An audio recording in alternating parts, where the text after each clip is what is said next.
I was 12 years old and I was a hotshot water skier. And I was out water skiing one day and I was doing a beach landing and I hit the beach and went head over heels. Initially, the doctors the first day said nothing was wrong with me. The next day, I ended up in the hospital. 10 days later, I woke up from a coma and was told that I had had 60% of my liver removed, my gallbladder, cracked ribs, collapsed lung. I knew that I had died and came back. I had a near-death experience as a 12-year-old. And I didn't particularly want to come back to my body. And I was told that I needed to go back because I wasn't done yet. The Tom Screen podcast is owned and made possible by Ethical Marketing Service. If your business is struggling with Google or Facebook ads, maybe you're frustrated figuring it out or there's a performance issue, Ethical Marketing Service has worked on hundreds of accounts and we can help in this area. We offer a 30-day money-back guarantee, and for every direct account we look after, we sponsor a child in a developing nation with food, water and education. If you would like to find out if we can help, it's a free, no salesy consultation call, and the link is in the description. Enjoy the episode.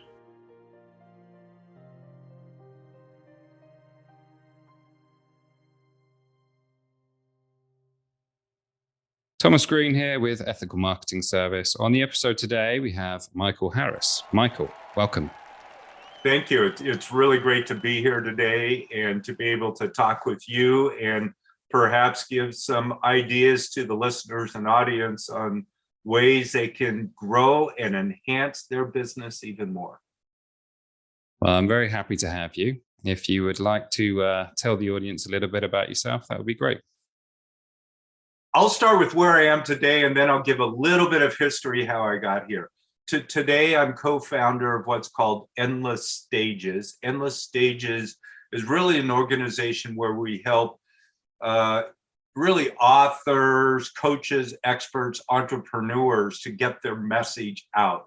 We have a very strong desire to help as many people as possible, help them connect with their clients, connect with their message, tell their story in a way that really invigorates whoever it is that they're trying to get their message out. There's so many different ways to do that. And I could go on and on and on just about talking about story because I love story. So that being said, I want to drop back to, as a kid, my dad was an entrepreneur.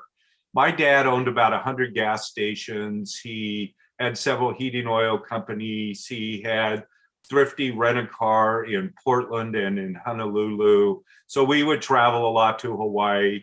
And one of the things that Dad always talked about as an entrepreneur is sell something that people want and need. And he says, if you do that, you've always got a customer for life.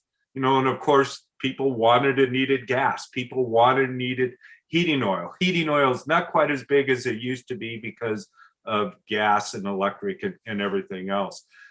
So I started my first entrepreneur journey was really as a 6-year-old. I would come home. We had some property that had a bunch of blackberries on it. And I would come home as a kid, being in the back field covered with blackberries.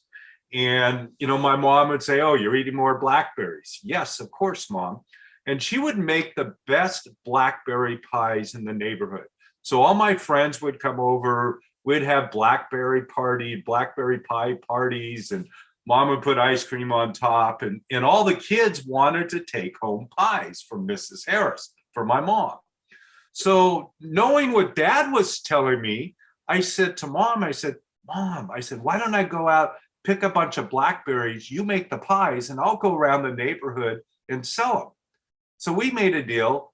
$1 a pie is what we sold them for. This was the mid-'60s, late '60s, $1 a pie.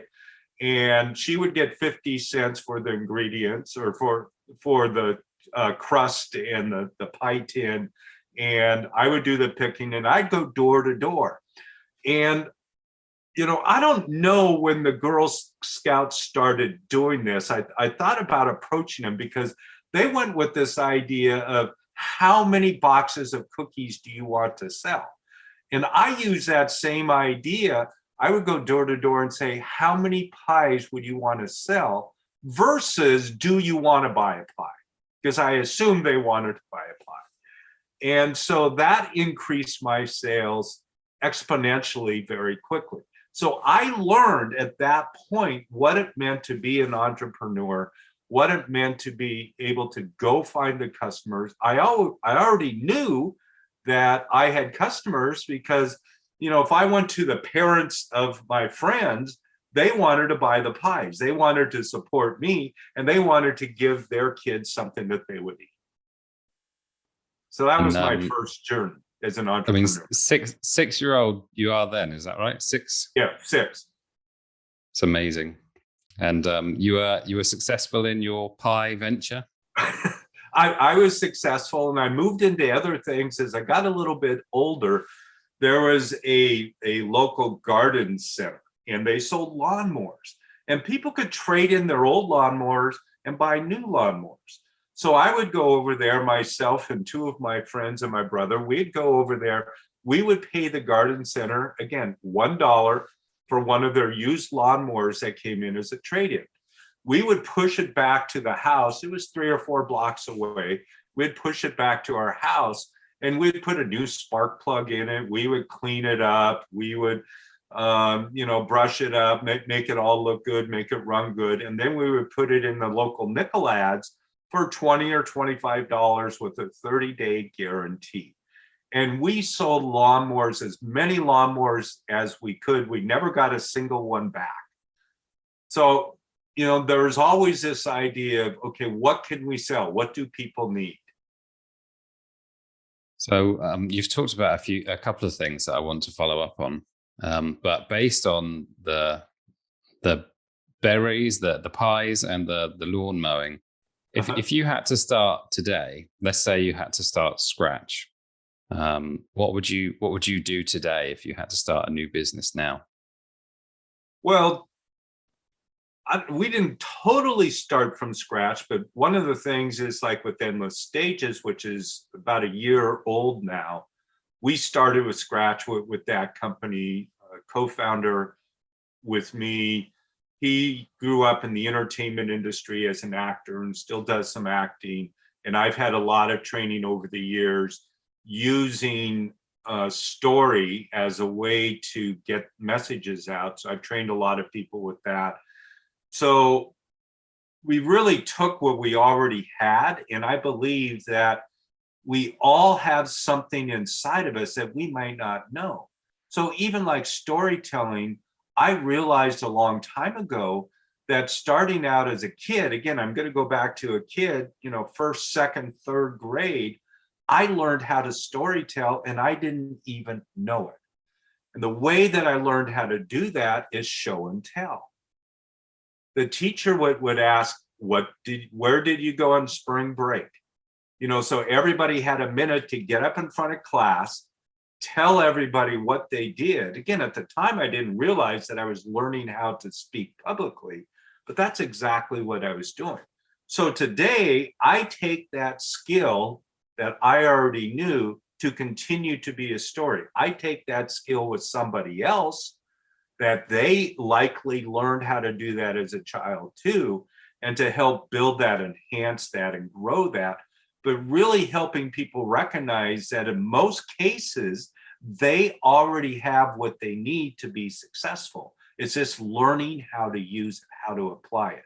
So if there is somebody else out there that's looking to start from something to scratch, I would say, look back into your history. It may not be grade school history. It could be 10 years ago. It could be 3 years ago. It could be 20 years ago. And find out those things that you already know how to do, and find something that somebody wants to buy from you or buy in general that they want and they need, and to use your skills to deliver that. And that's from your dad, want and need. Yes, want and need. Yes. I think it's a pretty good principle for people to follow, because there are plenty of people who are perhaps trying to create businesses where they're not following that principle. So Thank you for sharing it. You've mentioned story, and I think, by the way, regarding your answer, I think it's good that you're saying that you would start a business that you're actually doing, because there are plenty of people who would say, well, this industry is trendy at the moment, or, I think you should go into this business, but it's the business you would create is the business you're in right now. So I think that's worth highlighting. Yes. Regarding story, why do you think that you're interested in it and it resonates with people so much? Well, I think I'll answer the second part first. Why it resonates. We've been storytelling for thousands of years. We used to sit around campfires and tell stories. And that has grown and grown and grown. And really everything is about stories. A newspaper has a hook story and an offer, so to speak. The hook is the headline. The story is the body of whatever that story is about. And oftentimes in those stories, it talks about action, either the action somebody took or the action that you can take as a result of reading that particular story. I did a lot of storytelling work through Marylhurst University. Unfortunately, it closed. It was in Portland and been around for about 100 years. So I learned how to get up on stage and tell stories, not just stories about business, but stories about the Menahunis in Hawaii, which are the little people in Hawaii, and all sorts of different ideas. People resonate with stories. People resonate, especially with the emotional connection that the speaker is talking about. So I can get up and talk about a really dry conversation about something, or I can talk about the emotions, the ideas that people can connect with. So the idea of telling the story about show and tell in second or third grade, virtually everybody can connect with that because they've done that too. And they may have some emotions around that experience. It might be the fear of getting up in front of the class and talking. It might have been the fun to get up in front of the class. I generally had this feeling that I wanted to tell more than what I had time to tell. So I also had to learn how to tell a 1-minute story, a 20-minute story, a 45-minute story, or maybe even a longer keynote type speech. So learning those different things, again, I'm really drawn to that idea of telling the story. And I also believe that my story, whatever it is going to help a certain segment. Some people are going to be attracted to it. Some people aren't. Where your story, you may go out and talk about it, and people are going to be attracted to what you had to say. And then some people aren't going to be attracted. And then Tom Antion, which is a previous guest, or Robert, or some of your other previous guests, certain people are going to connect with that. So I believe we all have a piece that we can tell that people are going to connect with. Thank you for the answer. And regarding why do you think you're drawn to it, the topic of story? Well, one of the things that happened to me as a child, I was 12 years old and I was a hotshot water skier. And I was out water skiing one day, and I was doing a beach landing, and I hit the beach and went head over heels. Initially, the doctors the first day said nothing was wrong with me. The next day, I ended up in the hospital. 10 days later, I woke up from a coma and was told that I had had 60% of my liver removed, my gallbladder, cracked ribs, collapsed lung. I knew that I had died and came back. I had a near-death experience as a 12-year-old. And I didn't particularly want to come back to my body. And I was told that I needed to go back because I wasn't done yet. Well, one of the things that I recognized, I heard you ask about, why are you drawn to stories? I've had a lot of people say, you have a really miraculous story that can help people. And I heard that for years and years. And finally, I wrote my story out, everything that happened. I was that. I started drinking too much as a teenager, and in my 20s, I ended up having vascular disease. They were going to cut off my legs. So I'm really lucky to be here, right? So the early part of my life had a lot of health issues that I had to deal with, that I had to overcome that adversity to be able to then live my life. And that adversity has, a lot of value to it, to different people, to especially individuals that may feel down and out, maybe personally. Maybe they feel like they don't have enough self-esteem to operate a particular business.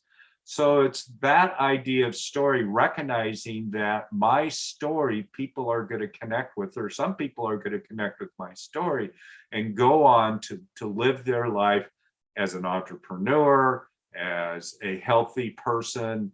I used to walk on a cane. Now I climb mountains, as much as I can. I get outside and I climb a mountain. And, I was going to make a list. I was thinking about this yesterday, making a list of all the mountains I've already climbed just this year.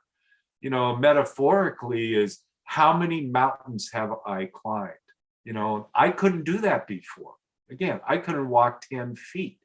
So that willingness now for me to get my story out when my self-esteem was low, I didn't want to look at myself in the mirror. I didn't want to have my shirt off because of my scars or whatever it was. Recognizing, again, I've said this probably 3 or 4 times already in the last few minutes, but recognizing that my story may be of value to other people. And do you climb mountains for the mindset also, not just the, should we say, the challenge of it? Initially, I think it was more for the challenge of it, where today it's more for the mindset. It's like getting up on top of a mountain, and sometimes I go with friends and sometimes I go by myself. And on Saturday, a couple days ago, I went by myself and climbed this, there's lots of buttes that are where I live. I live in Oregon, and there's lots of old volcanic buttes around. And hundreds of them. There's more than probably what I can ever get to. But there was one that I found on the map, and it was called the Pyramid. And I thought, well, isn't that an interesting name? I wonder what that's about.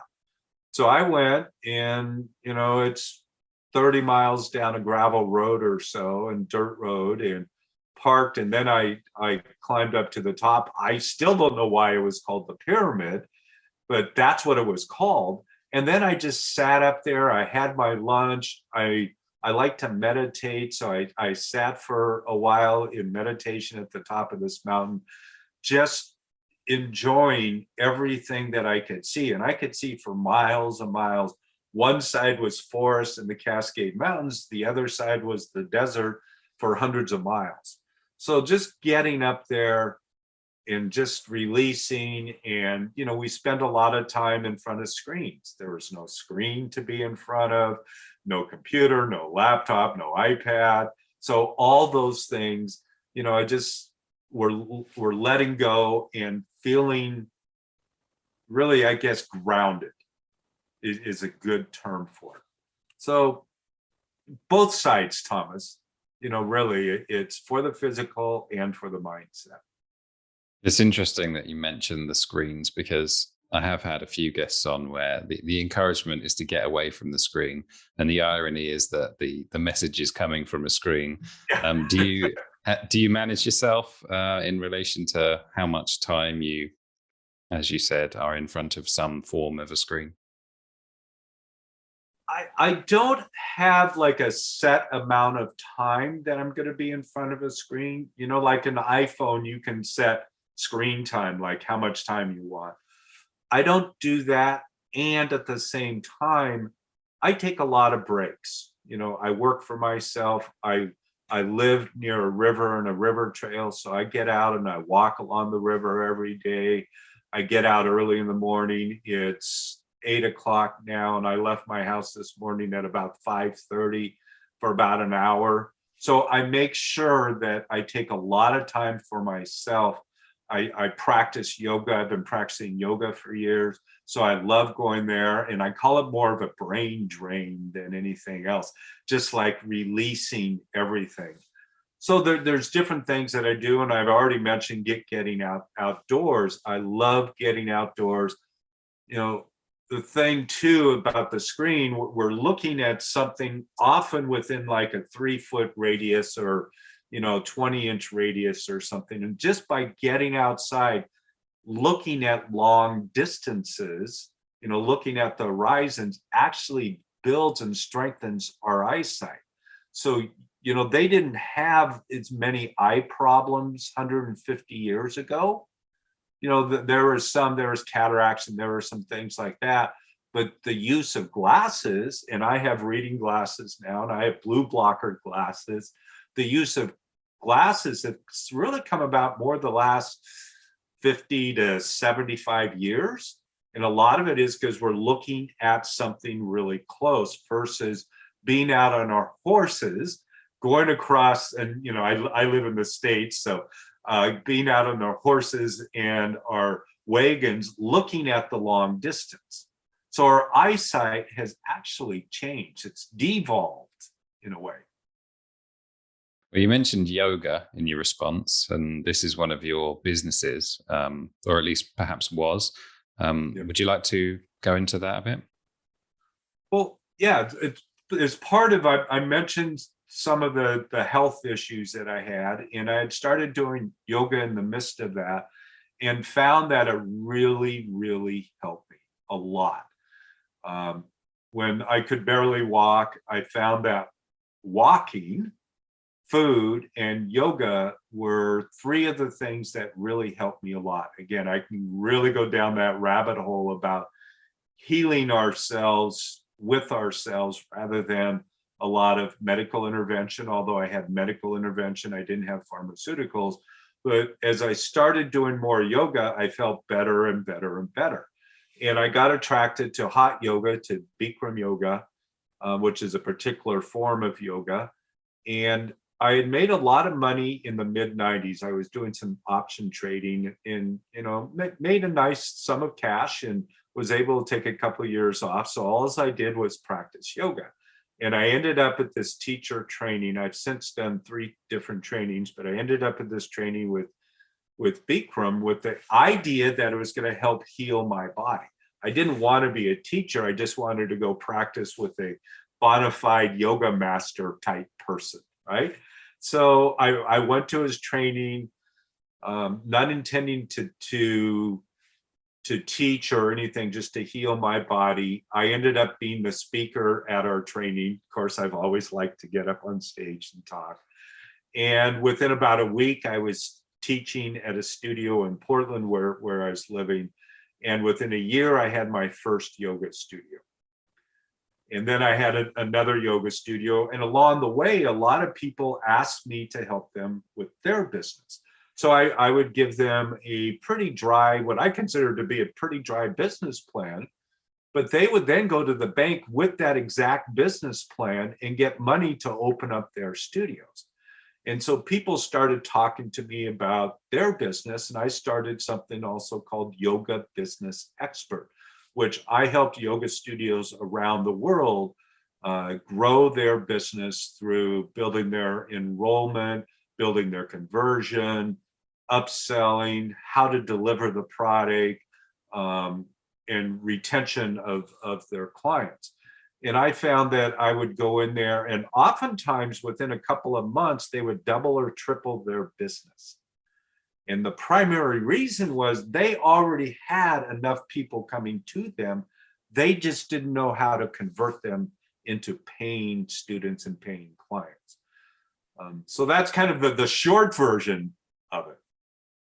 It's interesting that you took that route because if you're in options trading, I would think that that's very scalable, or I should say leverageable. And if you're doing well from that, you wouldn't necessarily have to go into yoga unless you particularly enjoyed it. So was it a passion thing for you to get into? Oh, it's definitely a passion thing. Like I said, I mean, I loved it so much. And when I was doing the option trading, I was also raising financing and kind of investment banking, kind of a hodgepodge of different things. And so I was wearing lots of tailor-made suits, right? I would go to a tailor in Portland and have him, Abraham Lee, he would make me these suits and these shirts and everything else. And I found that I would rather be wearing my yoga clothes than wearing this suit, this banker type suit. And that's where I took that time off. One of the things that's interesting about option trading, my accountant said, "How did you make money at this?" And I said, "Well, I focused on about 6 stocks. And I just played, them up and down, and I just followed them. I didn't get greedy.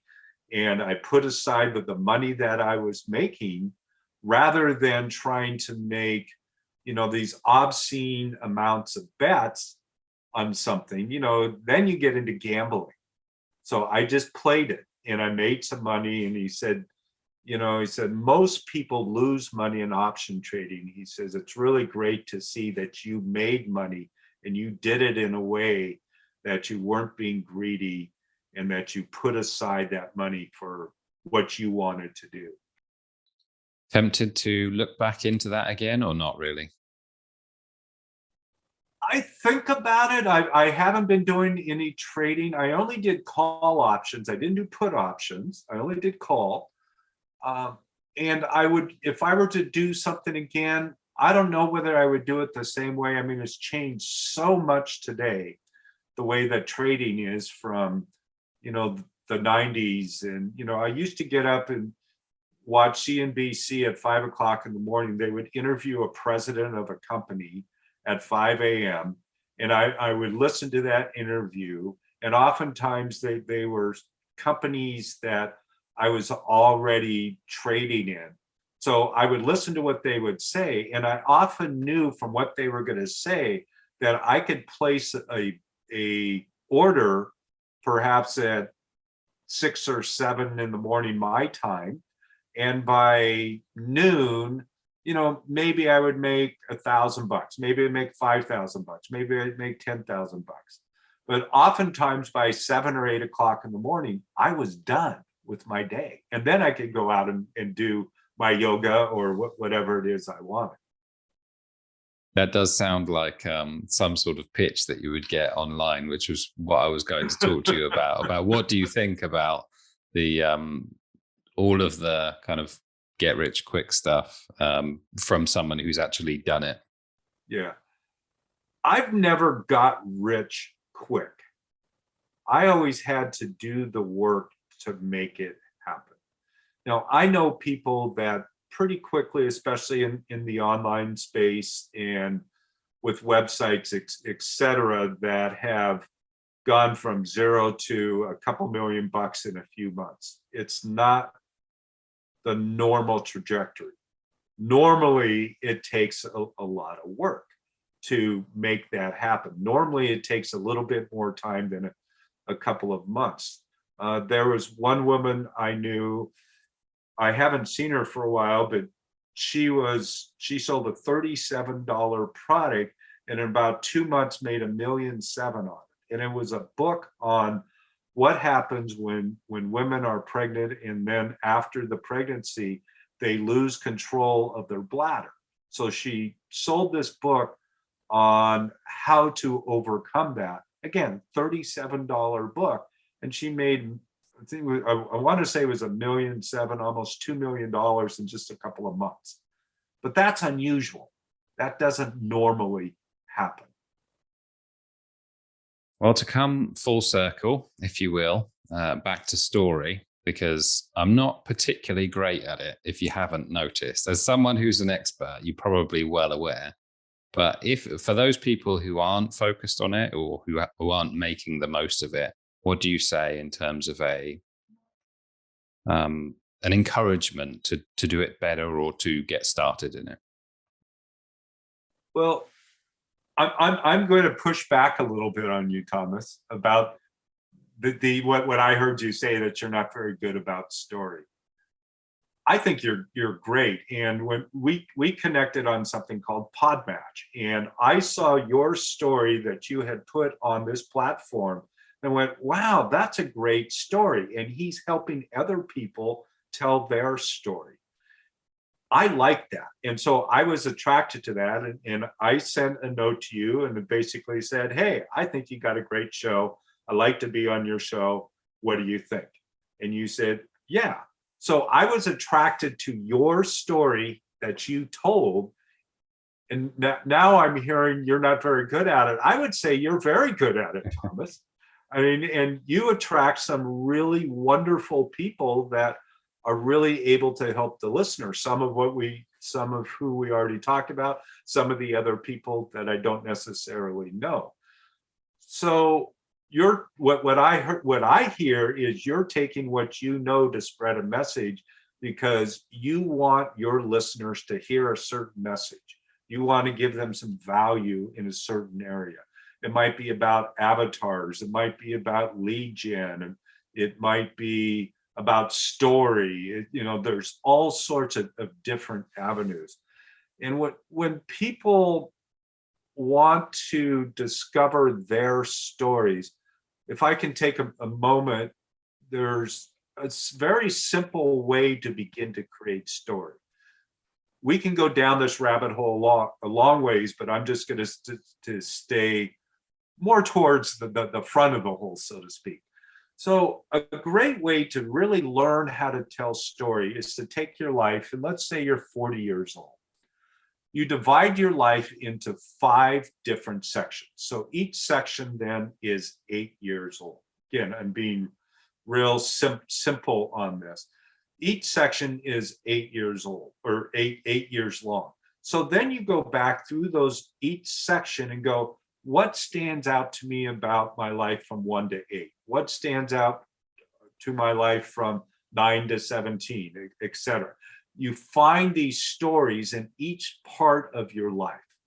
And then you take each one of those stories and go, okay, if I were to tell this story, what would I say? If I were to tell the story about blackberries, what would I say? If I would tell my story about being successful in business, what would I say? If I were to tell my story about health conditions, what would I say? So you go back, and again, there's deeper levels of this, but it's a great way to begin to look at your life in a story fashion on what your life was about. And you often recognize things that you never saw before. I mean, I can tell the story of being 14 years old, catching a line drive in Little League Baseball and winning the game and taking the base.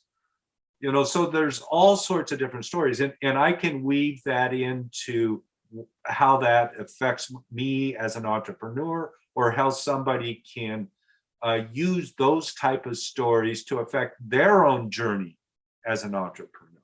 So it's not just like the crash and burn stories, like my water skiing accident. It might be, how did you make X amount of dollars in a certain amount of time? So, I've got another story which I can tell about making 40 million bucks for myself and my clients within the yoga business. And so that's another story. So taking a look at those stories, breaking your life up into different sections.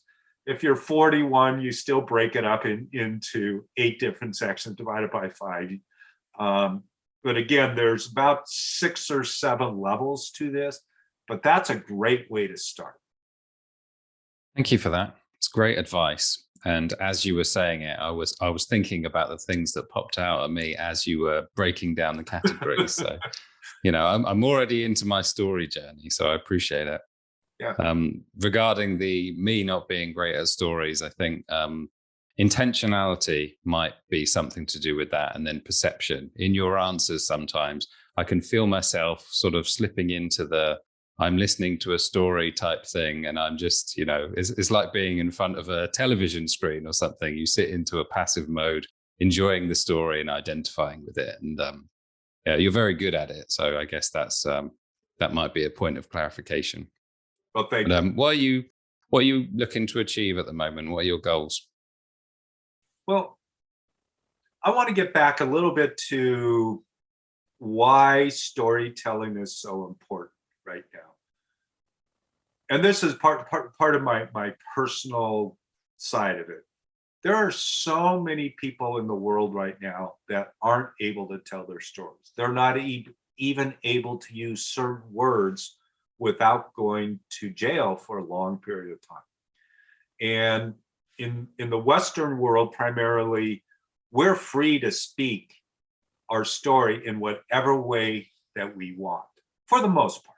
There's some pushback, but it's more peer pressure than legal type reasons or criminal type reasons. And I think all of us have something to say. And the more that we say it, whatever it's about, all the different subjects that we could list, whatever it's about, is important to push back against those areas where people aren't allowed to speak. So I have this real thing about freedom of speech and being able to say whatever it is that we want to say. And I believe that story helps us, and it helps other people. So whatever challenges and difficulties that I had may inspire somebody else to do something different in their life, to whether it's telling their story, whether it's building their business, which is storytelling too. But so I have that real personal passion about that. And I believe that, and I mentioned this earlier too, that most of us already know how to tell stories, but it's just building on what we already know to get our word out. It might be talking to a friend at a coffee shop. It might be doing a presentation for a local business. It might be doing a keynote. It might be doing podcasting. We help people a lot with how to podcast. In the platform that we met on, Podmatch, actually right now on the leaderboard, for the top 10 people on that leaderboard are from our group.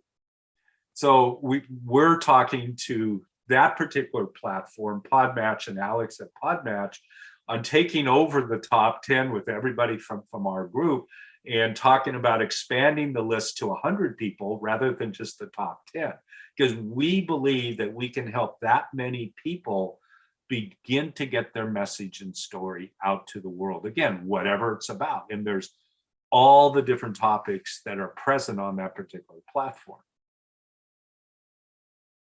Well, I think you've given a demonstration of how powerful it is, and I have had the story conversation a few times, and it hasn't sort of resonated with me as much. But I think you've done a really good job of that today. So well done. Thank you. Yeah.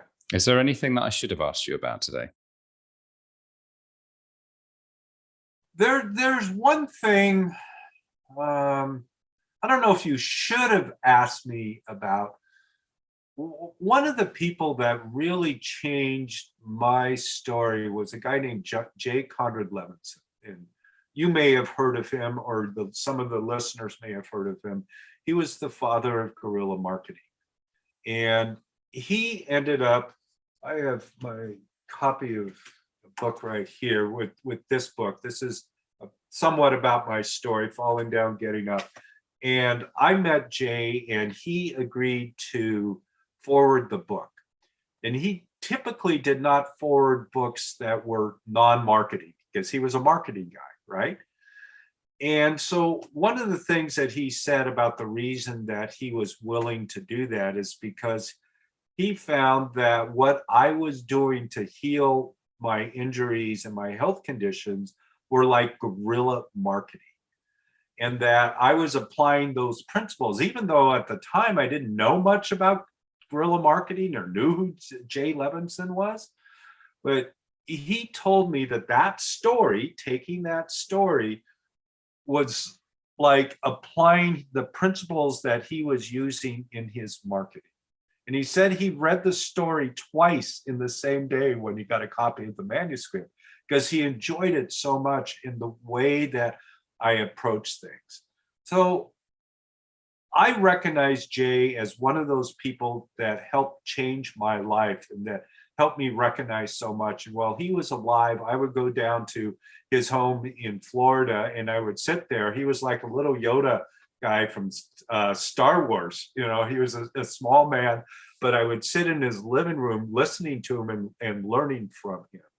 So that's a little story in itself, but I have a lot of gratitude for people like Jay, and there's some other people too that help tell their story that changed my life. And, you know, even telling this story, I hope it helps somebody as well. And, you know, it's really great to just be here, being able to talk with you, being able to have this conversation and kind of seeing where it goes, because we didn't know at first what we're going to actually talk about, but this is where it went. And I love to be able to do that, kind of spontaneously talk about something that may be of interest in going down those avenues to provide service, to provide help to those people. And I've heard several of your previous guests, when I've listened to your podcast, talk about the importance of that service and of helping other people. You mentioned how you listened to a few episodes. Well, I actually did listen to your podcast as well. And because I'm a fan, I listened to Les Brown, because I thought, you know, who's not a fan of Les Brown if you're into self-development? What was that like for you interviewing Les? Well, I knew Les, and Les is really great. One of the things that, and if you remember from the podcast, he had a mentor that him, Wayne Dyer, and somebody named Mary Morrissey, they were all mentored by this same person. And he didn't know that I knew the story. So before I interviewed him, or when I interviewed him, I mentioned that idea of that early mentor with him. And it really helped us connect on a deeper level, because that was really before he was well known out there in the world and before he stepped up. But I love Les, and he invited me on one of his stages to speak. I talked about quantum leaps and, you know, how nature teaches us about quantum leap. That's a whole nother podcast. But, you know, I've learned a lot from him as well too. You know, he talks about, you know, never making a point without telling a story, and never tell a story without making a point.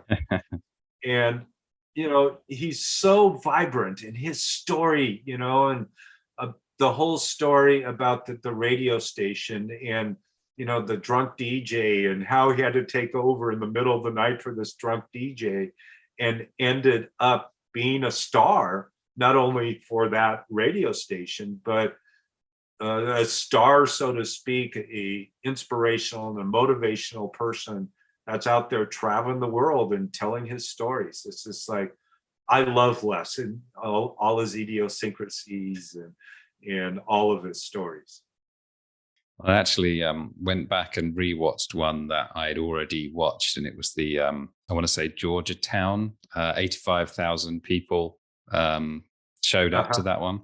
Yep. And I didn't know that, you know, they had to pull him out of the bathroom or whatever because he didn't want to go out there. But it's kind of an interesting thing to watch once you have that context. I just thought it was. Yeah. And you said you'd watched it before as well, right? I've watched it half a dozen times probably. Yeah. And another great storyteller. That's why I mentioned it. Yeah. Yeah. If people want to connect with you, know more, where do they go? Well, the best place is Endless Stages. And if you just go to endlessstages.com, we have a free group for speakers and podcasters, authors, coaches, experts, entrepreneurs. And it's really a free group. We have a free membership site that when you become a member of the group, and there's no charge to become a member of the group, the membership site has a number of different videos and tips on how to be a better speaker, whether it's overcoming stage fright or delivering your message, or even breathing, how to breathe better in telling your story. There's a couple of downloads in there as well on books and various helpful PDFs. So that would be the best place right now is endlessstages.com. Well, for everyone listening, please review the links in the description. Michael, thanks for all the value you shared today and your contribution in general. I think you've been a great guest. Well, thank you, Thomas, for having me. I've really enjoyed talking to you, and hopefully the listeners and the audience will find some value in this, and it will help them on their journey as well.